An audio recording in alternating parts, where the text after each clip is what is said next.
Halo, saya Handoko Wignawargo dari Maestro Consulting, Coaching, dan Communicating. Untuk Anda semua di dalam Serajum Live, Senin, Rebu, Jumat Live, disiarkan langsung dari Maestro Studio, Rumah Betawi, untuk Indonesia dalam rangka ikut mencerdaskan kehidupan bangsa.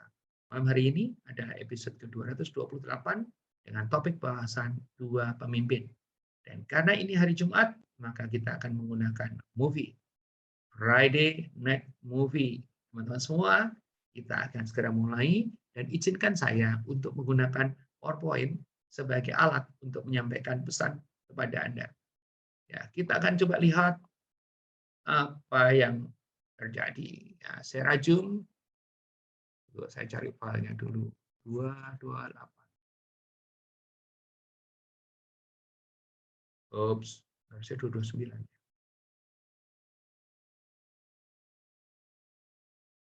Oke, mohon maaf. Episodenya adalah 229, bukan 228. Pantas dicari di file 228 nggak keluar. Oke. Episodenya adalah 229, bukan 228. Teman-teman semua, judulnya adalah dua pemimpin. Ya, kita akan membahas film namanya The Last Castle. Ya, The Last Castle. Teman-teman semua udah nonton film ini belum? Ya, film ini sebetulnya pada saat mau ditayangkan, itu menimbulkan perdebatan di antara tim di Maestro, di antara para Maestro Angels yang menyiapkan Serajum, yaitu, are we sure? Apakah kita yakin bakal pakai film yang tidak based on true story, gitu kan? Jadi menarik saya mendengarkan argumen mereka dan kemudian akhirnya kita putuskan untuk tetap menayangkan ini biarpun bukan based on true story, ya. Tetapi kalau Anda nonton dan sudah nonton dan kalau belum nonton silakan nonton. Kalau udah nonton lagi. Film ini memberikan gambaran yang bagus sekali tentang dua tipe kepemimpinan. Ya, dua jenis pemimpin yang menurut saya ini sangat layak untuk kita pahami dengan amat sangat serius karena akan memberikan kepada kita hasil dampak yaitu efektivitas dalam kepemimpinan.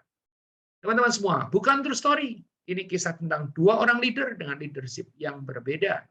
Sangat inspiratif bila dipahami secara seksama dan dapat menjadi pelajaran yang berharga untuk kepemimpinan. Dan kita terapkan dalam kehidupan kita sehari-hari, di dalam perusahaan, di dalam keluarga, di dalam lingkungan, dan sebagainya.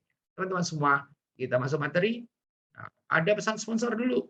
Materi ini nanti akan dipostingkan di kanal YouTube Handoko Maestro. Ya, untuk itu please do, silakan subscribe, ya, kasih like, tulis komen, sharingkan kepada mereka yang membutuhkan. Dan jangan lupa pencet bel. Kenapa pencet bel menjadi penting? Karena dengan Anda memencet bel, nanti kalau ada postingan baru, Anda akan diberitahu. Ya, kita akan bahas dulu tentang filmnya. Ya, informasi dirilis tahun 2001. Wow, sudah 20 tahun yang lalu. Ya, merupakan sebuah drama action. Sekali lagi bukan true story ya. Berkisah tentang satu peristiwa di sebuah penjara militer di barak pendisiplinan AS. Ya. Robert Redford masih masih 20 tahun yang lalu masih jauh lebih muda dibanding sekarang ya. Robert Redford, terus kemudian ada James Gandolfini. Ya, ini kita suka nonton di film-film mafia Itali, dia menarik dia itu kalau main sangat menjiwai ya. Dan kemudian ada Mark Ruffalo. Ya. Oke, itu yang pemain-pemainnya, yang bermain sebagai Irwin, Winter, dan Yates. Irwin, Winter, dan Yates. Nah, berlatar belakang tempat penjara militer AS bernama Fort Leavenworth. Ya, ini penjaranya ya. Jadi ada dua macam Fort Leavenworth dan saya akan cerita. Ya, drama pemberontakan para napi terhadap kesewenang-wenangan sipir penjara yang di bawah pemimpinan daripada seorang yang namanya Winter. Para napi itu merupakan tentara-tentara Amerika Serikat yang harus melanggar hukum, yang melanggar hukum dan harus menjadi pesakitan. Jadi mereka itu ya melanggar hukum dan kemudian mereka terpaksa harus didisiplinkan. Ya. Si Irwin, seorang jenderal, ya letnan jenderal tepatnya, dikirim ke penjara militer juga. Ya. Kesalahannya mengabaikan perintah atasan, ya, dan lalai menjalankan tugas sehingga menyebabkan banyak anak buahnya tewas di medan perang. Tapi pada saat itu kalau kita bicara bukan mau membela Irwin, tetapi dia juga punya pertimbangan pada saat dia melakukan itu. Dan dia menyesal sekali, anak buahnya banyak yang tewas, dan itu menjadi hukuman tersendiri buat dirinya. Irwin sebenarnya hanya ingin menjalankan masa hukumannya dan bebas tanpa ada masalah. Jadi dia salah, dia dihukum, dan dia jalanin aja, dan udah selesai. Namun di dalam penjara banyak sekali ketidakadilan di dalam penjara tersebut yang memaksa Irwin turut memberontak bersama penghuni-penghuni sel lainnya. Ya, jadi bayangkan ya, nanti ada orang nonton filmnya tahu persis gitu ya, bahwa jiwa kepemimpinannya itu tidak bisa diam. Meskipun buat dia kalau tidak diam itu berisiko kepada dirinya. Jadi kalau dia diam aja malah enak gitu, aman. Kalau dia itu nggak diam, itu risikonya besar sekali buat dia. Nah, tetapi seperti yang kita tahu, film ini akhirnya menceritakan bagaimana dia mengambil risiko itu.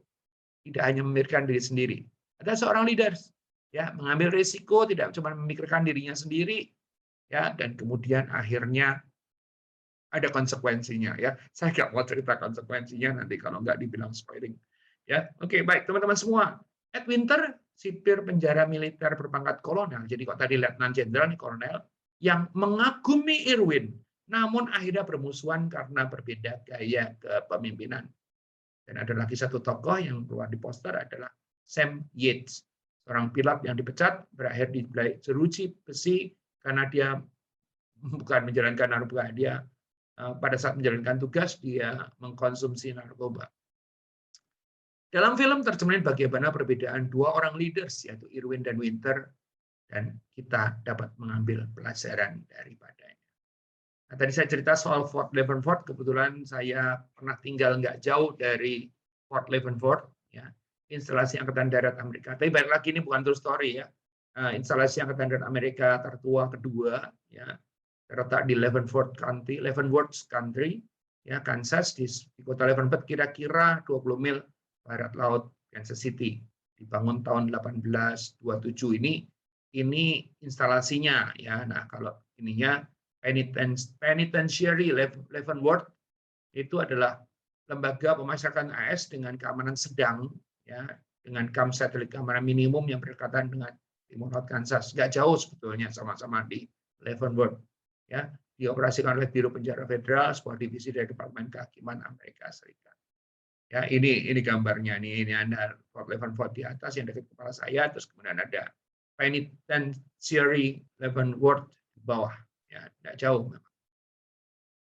Oke, kita lanjutkan. Nah, kalau kita bicara soal urutan kepangkatan di US Army adalah ada Captain, Major, Lieutenant Colonel, dan siapa namanya Winter itu adalah kolonel, terus kemudian Brigjen, terus kemudian Brigjen itu berarti bintang 1, Major itu bintang 2, Legend bintang 4 ya, dan kemudian 3, dan kemudian General itu bintang 4. Jadi sebetulnya kalau sisi kepangkatan ya Irwin 3 step lebih tinggi dibanding kolonel si Winters. Ya, baik teman-teman semua, kita lihat.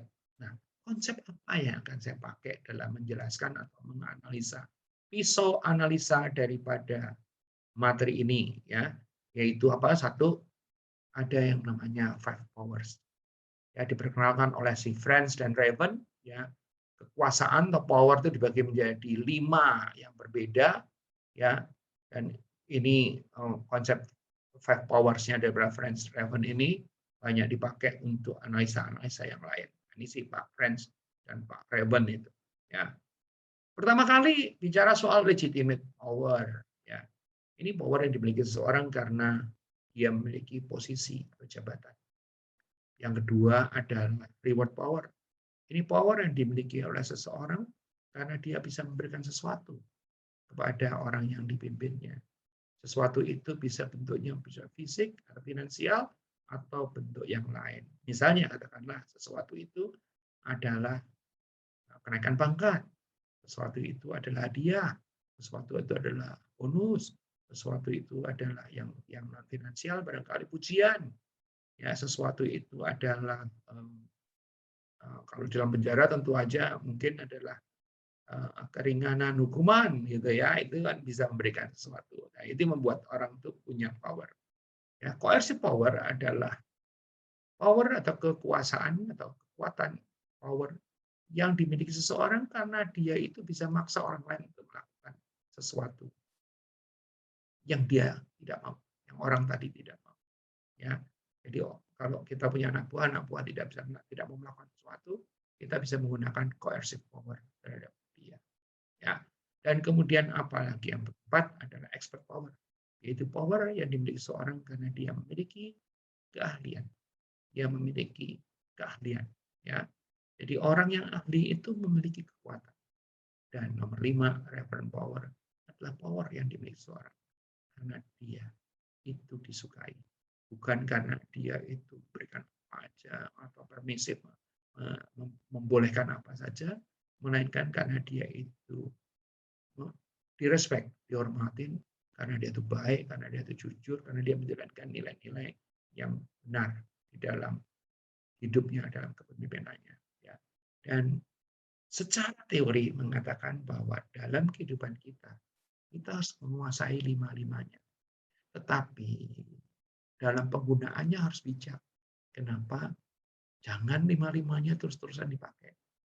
Kalaupun ada yang dipakai, maka hanya yang tertentu saja yang dipakai. Harus dipakai secara terus-menerus. Dan itu nanti kita akan bahas di dalam materi kita. Ya. Selebihnya sebetulnya Anda bisa mencari juga di YouTube Handoko Maestro, ada tentang 5 powers. Ya, yang akan membahas secara khusus tanpa menggunakan film. Kali ini saya menggunakan film. Nah, di film kita akan menemukan apa? Ya, ini ada si Robert Redford yang bermain sebagai Irwin dan ada James Gandolfo yang bermain sebagai Winter. Ya, nah, nanti isinya sebenarnya banyak di dua ini. Ya, antara Irwin sama Winter. Antara Irwin sama Winter. Kalau kita bicara gampangannya, dua-duanya adalah leader. Ya, leaders itu bukan seseorang yang punya kekuasaan, ya, atau punya jabatan tertentu. Leaders adalah seorang yang punya pengaruh. Ya. Orang yang bisa mempengaruhi orang lain di sekitarnya agar mencapai tujuannya adalah seorang leaders. Ya. Nah, dalam upaya untuk mencapai tadi, caranya bisa banyak dan berbeda-beda. Dalam hari ini kita bahas akan dalam bentuknya adalah 5 powers. Seperti kita tahu tadi, in powers, legitimate powers, reward powers, coercive powers, expert powers, dan referred powers. Nah, teman-teman semua, saya pengennya, ya, biasanya kalau di sesi yang panjang, memang saya ceritakan jauh lebih details. Ya. Bahkan kalau bisa saya potongkan videonya agar supaya orang bisa tahu. Ya. Kali ini saya akan coba tidak memotongkan videonya, tetapi saya akan coba dengan mengambil kutipan-kutipan dan juga bercerita, setidaknya Anda punya bayangan kenapa keduanya berbeda. Ya. Jadi kalau kita melihat, ya ini kalau kita bicara soal legitimate powers, ya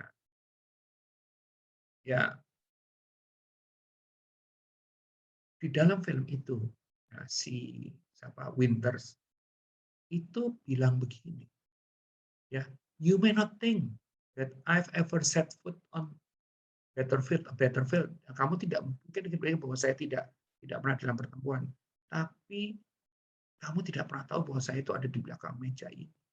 Ini mejaku, ya. Meskipun orang-orangku dan orang-orang yang ditahan itu banyakkan orang yang ditahan, tapi aku yang kurang lebih bilang gini, aku yang berkuasa di sini. Ya, itu adalah legitimate power. Legitimate power biasanya dilakukan oleh leader dan mengatakan bahwa, aku bosmu. Ya, aku manajer di sini, aku supervisor di sini, aku direktur di sini, aku pimpinanmu di sini. Ya, oke, teman-teman semua, ini adalah level yang kadang-kadang perlu kita pakai, tapi kalau kita pakai terus, ini menunjukkan bahwa masih cetek kepemimpinannya. Karena orang berarti belum mengakui legitimasinya dia. dan dia harus mengatakan itu kepada orang lain bahwa aku pemimpinmu, gitu ya. Ini yang dilakukan. Dan kalau Anda nonton filmnya, Anda akan menemukan di beberapa kejadian lain di mana Winter dengan bahasa lain, dengan kejadian lain, itu mengatakan itu. Menyatakan itu dari dalam hatinya. Aku pemimpinmu, aku bosnya ya di sini. Satu. Nah, kalau kita melihat reward power, ini yang dilakukan oleh Winter lagi, ada banyak, meskipun kecil-kecil, tapi mencerminkan daripada aspek ini. Ya. Kadang-kadang terlihat dalam bentuk kata-kata, kadang-kadang tidak terlihat dalam bentuk kata-kata. Ya, di dalam kasus ini, karena saya tidak bisa memutarkan video untuk Anda, ya, ini saya nggak bisa menggambarkan bagaimana seorang yang namanya Irwin itu menunjukkan kekuasaannya dengan mengatakan bahwa aku yang berkuasa di sini. Tadi kan tidak bilang begitu kan. Dan benar aku yang bisa membuat merah, kuning, biru di sini. Artinya apa? Aku bisa memberikan kepada, kalau kamu misalnya katakanlah nih, kalau kamu nurut kepada saya, maka kamu tidak akan, atau kamu hukumannya akan saya ringankan pada saat nanti memberikan rekomendasi. That's reward. Betul? Jadi kalau kamu nurut, kamu akan mendapatkan sesuatu. Ya, nanti kalau Anda nonton, Anda akan menemukan bahwa Irwin banyak menggunakan yang namanya reward power. Ya, nah, teman-teman semua, sayang waktu kita pendek sehingga contohnya juga contoh pendek juga. Ya, tetapi film ini kalau dikaitkan dengan five power-nya Franz Raven bisa flop karena Anda melihat apa namanya, dua pemimpin yang benar-benar agak ekstrim bedanya. Nah, yang ketiga, coercive power itu adalah memaksa orang untuk melakukan sesuatu. Ya. Nah, Irwin dan Winter ini beradu argumen, ya, beradu argumen. Nah, di dalam beradu argumen itu akhirnya Irwin kurang lebih, Winter kurang lebih mengatakan, "Tell me, Mr. Irwin." Ya, dia tidak mau bilang General Irwin, ya, karena apa? Buat dia, lu udah bukan jenderal, lu itu adalah narapidana, gitu ya. Jadi dia selalu panggil Mr. Irwin. Ya. Tell me, Mr. Irwin, what's to stop me from just placing you in the hole for say 6 months. Ya. Jadi siapa namanya Irwin ini ngancem, ya. Kamu nurut aja sama aku, kalau nggak aku masukin ke dalam hole kayak ruang isolasi, ya 6 bulan, gitu kan. That's coercive. Coercive itu di dalam kasus ini tentu saja kita melihat ya, berarti legitimate, reward, dan coercive itu dipakai dalam konteks negatif. Ya. Tetapi sebetulnya tiga-tiganya boleh dipakai dalam konteks yang positif. Ya. Anda memperkenalkan diri Anda sebagai pemimpin, misalnya kepada anak baru, oke, silakan datang, misalnya kalau namanya Benny, selamat silakan datang. Saya adalah pimpinan di sini dan mudah-mudahan kita bisa terjadi kerjasama yang baik. Nah, itu juga legitimate sebetulnya kan. Katakan Ben, aku loh pimpinanmu. Tetapi digunakan dengan baik. Ya, reward misalnya katakanlah, Ben, kalau kamu kerja baik, ya kalau kamu kerja dengan tekun, dengan hasil yang luar biasa, maka kamu nanti akan naik pangkat, kamu nanti akan mendapatkan penghargaan. Itu juga sebetulnya reward dalam artian positif atau koersif, ini bisa dipakai juga untuk ini. Ya, misalnya terhadap orang yang bolos. Kalau Anda ada anak buah bolos ditegur udah nggak mau, anak buah bolos ditegur nggak mau, ya yang berikutnya lagi, kamu bolos sekali lagi, saya akan kasih SP. Itu koersif juga, tapi koersif yang positif. Nah, saya sengaja mengambil ekstrim. Ya, kalau Anda nonton filmnya, Anda tahu persis. Ya, lihat bagaimana ya, Irwin nyengir aja buat kita sudah, inget Winter nyengir aja buat kita tuh nyebelin banget, gitu ya. Tapi memang si James Gandolfo ini pemain karakter yang luar biasa, ya, sehingga diperankan dia itu bisa sebel gitu sama dia, gitu ya. Nah, ini kita contoh. Jadi saya nggak bilang bahwa power itu tidak boleh dipakai, enggak. Tetapi dalam film ini kelihatan banget dia pakai 3 yang pertama.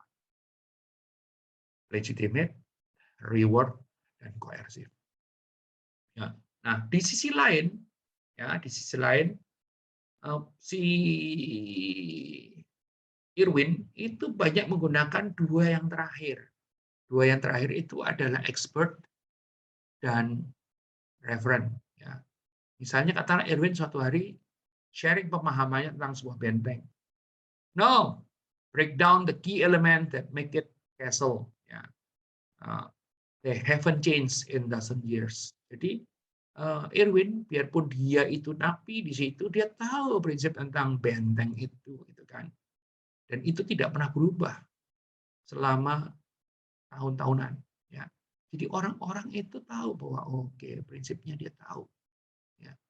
Satu, castle itu adalah lokasi, benteng adalah lokasi, proteksi. Ya. Nah, terus kemudian a garrison, ada pasukannya di situ. Ya. Dan a flag, ya, ada benderanya gitu ya. Jadi ada namanya, ada reputasinya dan sebagainya. Dan itu yang harus dijaga. Ya, teman-teman semua, kalau Anda nonton filmnya Anda akan melihat dua pemimpin yang totally different ya antara Irwin dan Winter. Dan ini menjadi menarik dan kemarin menjadi perdebatan menarik di antara para Master Angels adalah ini enggak true story ini mau diangkat enggak gitu kan. Kalau diangkat mau menggunakan konsep apa dan akhirnya kita angkat dengan menggunakan konsep. Ya, kita lanjutkan lagi teman-teman semua. Reference power. Irwin itu sering beradu argumen dengan Winter dan Winter menjelaskan. Ya, Irwin mengatakan ya, I'm under no illusion as to why the men are here, Colonel. I just thought that they might be reminded of some of the good things they have done instead of only the worst. Ya, jadi si siapa namanya Jenderal Irwin itu mengingatkan kan si Winter tuh selalu bilang bahwa kamu itu napi, kamu itu napi, kamu itu pesakitan, kamu itu ini itu melanggar peraturan dan kamu itu di bawah kekuasaan saya. Sementara seorang yang namanya Irwin ya, dan di sini kelihatan sekali bagaimana dia itu punya reference powers ya, sehingga anak buahnya semua juga bukan anak buahnya, orang-orang di situ menghormatin dia ya, sehingga ada terjadi pemberontakan dan secara nggak resmi dia itu diangkat menjadi pemimpin di situ adalah karena bahwa dia itu bahwa tiap orang dalam hidupnya biarpun dia dalam penjara tapi dia pernah melakukan ya the good things they have done instead of only the worst. Jadi ada kesalahan yang dilakukan ya, dan setiap kesalahan yang dilakukan dia memang wajib untuk kalau harus dihukum ya dihukum, tetapi bukan terus kemudian menghilangkan semua hal-hal yang baik yang mereka pernah lakukan. Ya. Nah, ini yang membuat seorang yang namanya Irwin itu dihormatin oleh orang-orang di situ. Ya kecuali ya kalau kita lihat di sana ada orang-orang yang oportunis, ya, yang gimana ya? Dia sebetulnya kalau hati kecilnya ya, kalau kita bilang hati kecilnya itu berpihak pada Irwin, tapi karena kepentingannya dia membela si Winters misalnya. Dalam kehidupan kita sehari-hari ya kita sering begitu ketemu ya orang-orang yang oportunis ya, dia tidak berani mengambil sikap ya, karena apa? Karena punya kepentingan dan itu adalah orang-orang yang berbahaya. Betul teman-teman semua? Itu yang terjadi. Nah, kita akan coba teruskan sedikit terkait dengan teorinya ya. Ada lagi nih Corporal Aguilar, ini orang lain lagi ya, dengan Irwin yang memberikan hormat. Irwin pun bercerita ya, di ceritanya dikatakan ini di masa pertengahan, it comes from medieval time ya. Tonight dua ksatria tonight would approach each other on horseback ya, jadi dua ksatria itu saling mendekat dengan kudanya. They would raise their visors and show their face. Mereka akan membuka dulu penutupnya dan kemudian menunjukkan muka mereka. Ya, it's like they are saying, "This is who I am." Itu seperti dia mengatakan bahwa ini aku. Ya, I'm not the enemy and I'm not afraid. Oke, aku bukan musuh kamu, tapi aku juga nggak takut. Ya. salute buat respect son, ya menasihatin si Aguilar. Respect for yourself, the service, and the flag. Ya. Memberikan penghormatan itu adalah respect. Respect kepada diri kamu sendiri, respect kepada tugas kita, dan respect kepada bendera yang kita sama-sama hormati. Ya. Nonton deh. Ya, kalau Anda nonton nanti Anda akan menemukan banyak sekali hal-hal seperti itu. Ya, luar biasa sekali. Baik, teman-teman semua, kita akan coba lagi. Nah, apa yang bisa diambil dari film ini, teman-teman semua? Kita akan coba lihat ya. Karena ini kita mesti masuk maksud ya. Jadi legitimate power. Tadi kan kita bicara bahwa kalau kita bicara lima-limanya power itu harus kita punya. Nggak boleh enggak. Tapi dalam penggunaannya kita harus bijak. Bijak dalam artian seperti apa? Ya. Ada yang boleh terus-terusan dilakukan, ada yang hanya kalau perlu banget dilakukan. Ya. Kalau kita melihat, kenapa demikian? Kalau kita melihat, kalau legitimate power dilakukan terus, kalau reward power dilakukan terus, ini akan menghasilkan anak buah yang compliant. Kalau ada bosnya dia mau melakukan, kalau nggak ada bosnya dia tidak melakukan, itu legitimate power ya. Kalau ada imbalannya dia melakukan, kalau nggak ada imbalannya nggak melakukan. Itu menjadikan comply. Comply itu sekedar jalanin, ya, sekedar menjalankan saja.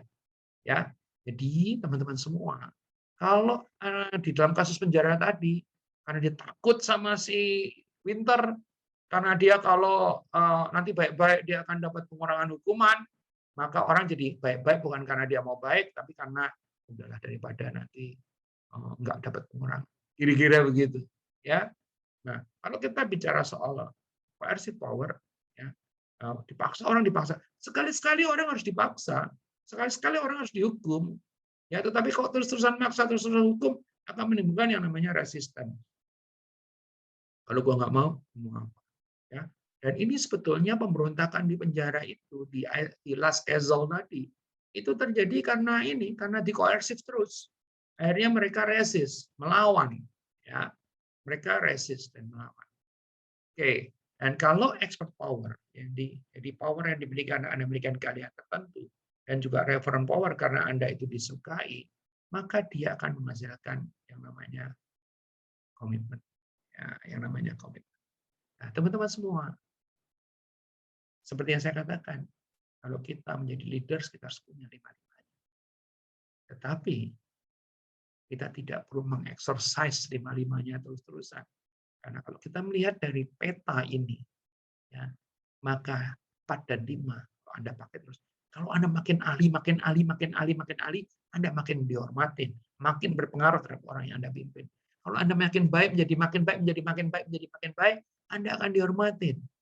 Ya, dan kemudian punya pengaruh kepada orang-orang yang Anda pimpin. Ya. Dan 4 dan 5 ini kalau kita pakai terus, itu akan meningkatkan komitmen dan makin tinggi.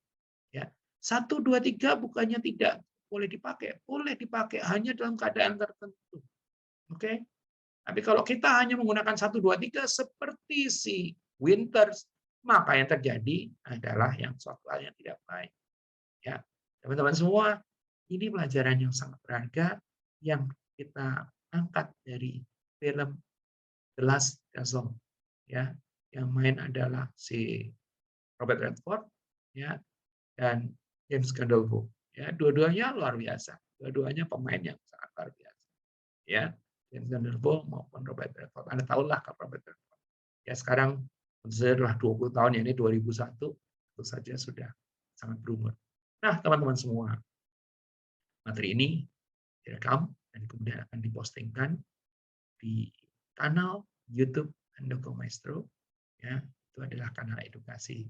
Sementara ada satu kanal lagi yang saya kelola dengan serius, yaitu adalah Maestro Channels. Dua-duanya serius. Maestro Channels adalah kanal inspirasi. Ya, jadi kalau Anda ingin menemukan, nonton lagi atau menggunakan ini untuk briefing kepada pasukan Anda di rumah, silakan menggunakan YouTube. Ya. Nah, teman-teman semua jangan lupa Anda subscribe dua-duanya, dan jangan lupa Anda nyalakan lonceng atau pencet belnya. Ini akan mengingatkan Anda apabila ada materi baru yang. Oke, beri waktu saya semenit terakhir. Nah, terkait dengan Maestro Channels, ya, di kanal Maestro Channel setiap hari Sabtu itu saya selalu mendatangkan tamu-tamu inspiratif, ya. Demikian juga dengan besok. Oleh karena itu saya info sedikit ya. Jadi besok yang akan datang adalah Profesor Dr. Joni Haryanto. Beliau adalah rektor daripada Presiden University. Beliau adalah pakar pemasaran dan perilaku konsumen, ya. Dan beliau akan bicara besok bagaimana perubahan perilaku konsumen di masa pandemi ya saat ini dan nanti ya pasca pandemi. Teman-teman semua, Anda gampang ini ya tinggal pakai masuk YouTube Maestro Channels, Anda akan dapatkan ini. Sabtu 18 September tahun 2021 jam 2 sampai dengan jam 3. Teman-teman semua, kita ketemu lagi besok ya, jam 2 sampai jam 3. YouTube Maestro, baik Andoko Maestro maupun Maestro Channels, dua-duanya adalah free of charge. Ya, Anda bisa belajar at any time, setiap saat, setiap waktu. Anda bisa melakukan banyak hal dari situ. Bisa dibagikan kepada teman-teman butuhkan atau pasukan yang butuhkan, sehingga Anda bisa pakai untuk sama-sama meningkatkan pengetahuan, keterampilan, dan perubahan sikap. Sekali lagi, saya Handoko Wargo dari Maestro Consulting, Coaching, dan Communicating. Ucapkan terima kasih bagi Anda yang selama ini telah setia mengikuti acara ini. Salam.